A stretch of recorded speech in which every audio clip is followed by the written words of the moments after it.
میرے نبی دنیا سے جا رہے ہیں، دنیا سے جانے کا وقت ہے، 12 ربیع الاول ہے، پیر کا دن ہے، 7 جون ہے، 11 ہجری 633 عیسوی۔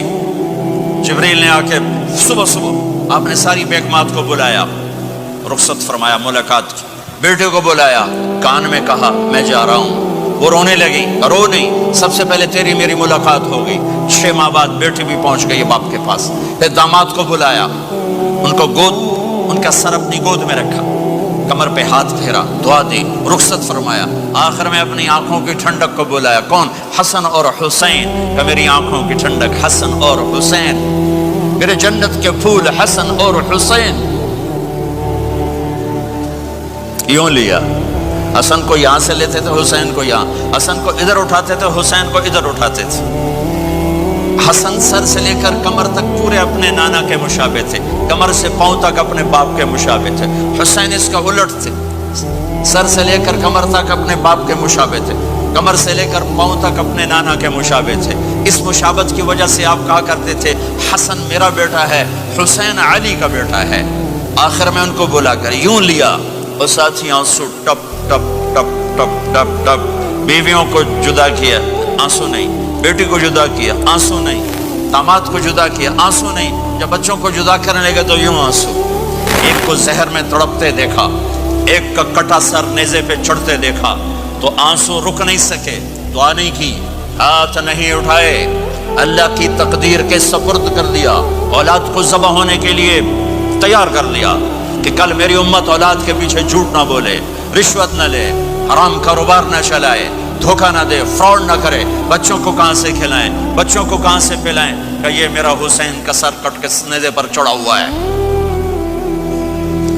کچھ نہیں بولے، رخصت فرما دی۔ جب سب چلے گئے تو جبریل آ گئے، آپ نے فرمایا کیا ہوا؟ خاموش کھڑے تھے، کہ موت کا فرشتہ دروازے پر ہے، اندر آنے کی اجازت چاہتا ہے۔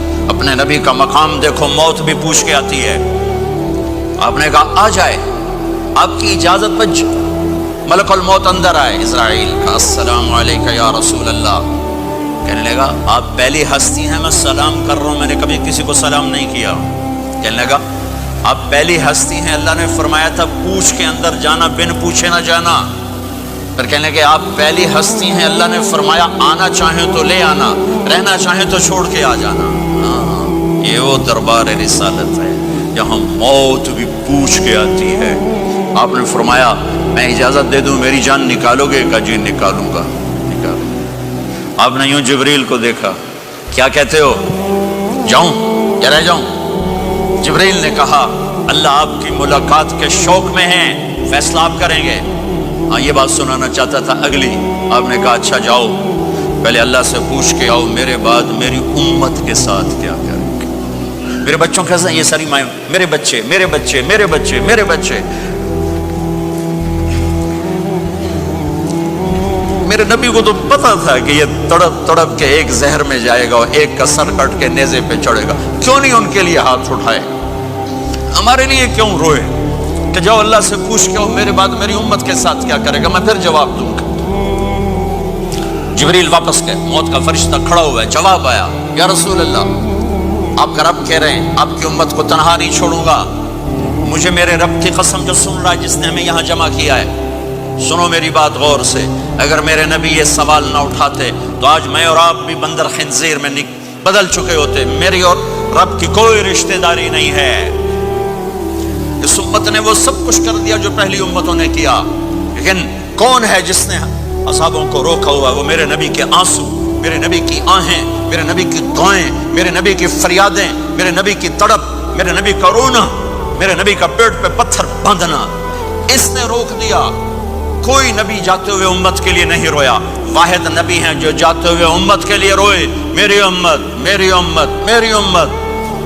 کوئی رابعہ بصری بعد میں آئیں گی، کوئی جنید بغدادی بعد میں آئیں گے، باغی بغاوت، اور پھر وہ روئیں اور پھر وہ تڑپیں اور پھر وہ دعائیں کریں، پھر وہ کہیں یا اللہ میری امت میری امت میری امت۔ ہائے ہائے، اور جب اجازت دیتی ملک الموت کو کہ جاؤ اللہ کی تقدیر کو پورا کرو، تو پھر بھی امت کو سبق دیا، اے میری امت الصلاۃ وما ملکت ایمانکم، ایک نماز نہ چھوڑنا، ایک میری امت کے کمزور لوگوں پہ رحم کرنا، نماز نہ چھوڑنا، کمزوروں پہ رحم کرنا، نماز نہ چھوڑنا، کمزوروں پہ رحم کرنا۔ کتنی امت نمازی ہے، کتنے ہیں جو اپنے دولت اللہ دے دے تو اللہ کو یاد رکھتے ہیں اور کمزور کے ساتھ انسانیت والا سلوک کرتے ہیں، چاہتے ہوئے امت کو یاد کیا۔